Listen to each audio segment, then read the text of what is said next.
নমস্কার বন্ধুরা, সুপর্ণার রান্নাঘরের নতুন রেসিপিতে আপনাদের সবাইকে আরও একবার স্বাগত জানাই। আজকে আমি আপনাদের জন্য নিয়ে এসেছি হাই প্রোটিন একটি ব্রেকফাস্ট রেসিপি, যেটা সকলের জন্যই পারফেক্ট। আর যারা বিভিন্ন রকমের সমস্যায় ভুগছেন, পিসিওডি, পিসিওএস, ওয়েট লস করতে চাইছেন বা থাইরয়েডের সমস্যা রয়েছে, সবার জন্যই রেসিপিটি কিন্তু খুবই পারফেক্ট। চলুন তাহলে আজকের বেসনের চিলার রেসিপিটি আমরা দেখে নিই। বেসনের চিলা বানানোর জন্য প্রথমেই একটা ব্যাটার তৈরি করে নেব। তার জন্য আমি 1.5 কাপ পরিমাণ বেসন নিয়েছি। আপনারা অবশ্যই ছোলার ডালের বেসনটাই ব্যবহার করবেন। এরপর পরিমাণ মতো জল দিয়ে একটা থিক ব্যাটার তৈরি করে নেব।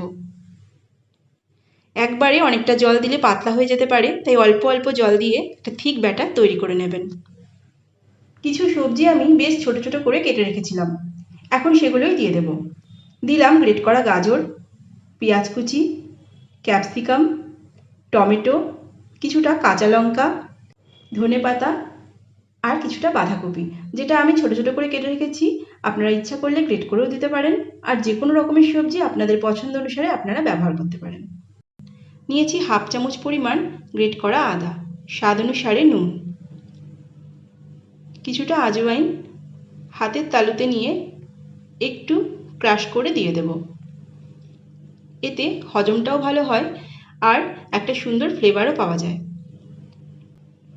1 চামচের 4 ভাগের 1 ভাগ সামান্য জিরে নিয়েছি, আর নিয়েছি কিছুটা গোলমরিচের গুঁড়ো। এরপরে খুব সামান্য পরিমাণ জল দিয়ে ব্যাটারটা তৈরি করে নেব। রেসিপিটি খুবই স্বাস্থ্যকর, একদমই তেল নেই। ইচ্ছা করলে সকালের ব্রেকফাস্টে চটজলদি তৈরি করে নিতে পারেন। এরপরে একটা ননস্টিকের তাওয়া ভালো করে গরম করে কয়েক ফোঁটা তেল ব্রাশ করে নিলাম।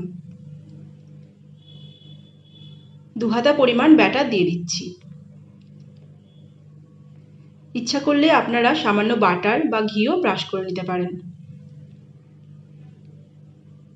এরপর ঢেকে দেব আর গ্যাসের ফ্লেমটা লোতে রাখবো। একটা দিক সম্পূর্ণ হয়ে গেছে, ওপরটা এরকম শুকিয়েও এসেছে। এরপরে কয়েক ফোঁটা তেল ওপরে ব্রাশ করে নিলাম। এবার উল্টে দেব আর অন্য দিকটা হতে দেব। অপর দিকটা হতে একদমই কম সময় লাগে, 1 মিনিট মতো রাখলেই অন্য দিকটা খুব ভালো মতো হয়ে যাবে। এরপর উল্টে পাল্টে নামিয়ে নিলেই তৈরি হয়ে গেল দারুণ সুন্দর বেসনের চিলা। এখানে আমি আর একটা ব্যাটার তৈরি করে নিয়েছি। আমরা অনেকেই বিটরুটের জুস খাই সকালে, সেক্ষেত্রে জুসটা ছেঁকে নেওয়ার পর ছাঁকনির মধ্যে অনেকটা বিট পড়ে থাকে, সেটা ফেলে না দিয়ে এইভাবে ব্যাটারের মধ্যে মিশিয়ে নিয়ে তৈরি করে নিতে পারেন। একইভাবে অল্প তেল ব্রাশ করে দিয়ে দিন আর তৈরি করে নিন। 2 রকমের টেস্টের বেসনের চিলা আজকে তৈরি করলাম। বাড়িতে অবশ্যই চটজলদি এই রেসিপিটি তৈরি করে নিন, খুবই স্বাস্থ্যকর রেসিপি। আর আজকের রেসিপিটি আপনাদের কেমন লাগলো? যদি আজকের রেসিপিটি আপনাদের ভালো লাগে তাহলে প্লিজ একটি লাইক, কমেন্ট, শেয়ার করে দেবেন আর সাবস্ক্রাইব করে আমার চ্যানেলটির পাশে থাকতে পারেন। সবাই সুস্থ থাকবেন, ভালো থাকবেন। আবারও খুব তাড়াতাড়ি নতুন কোনো রেসিপিতে আপনাদের সাথে দেখা হবে। ততক্ষণের জন্য সকল বন্ধুদের জানাই টাটা।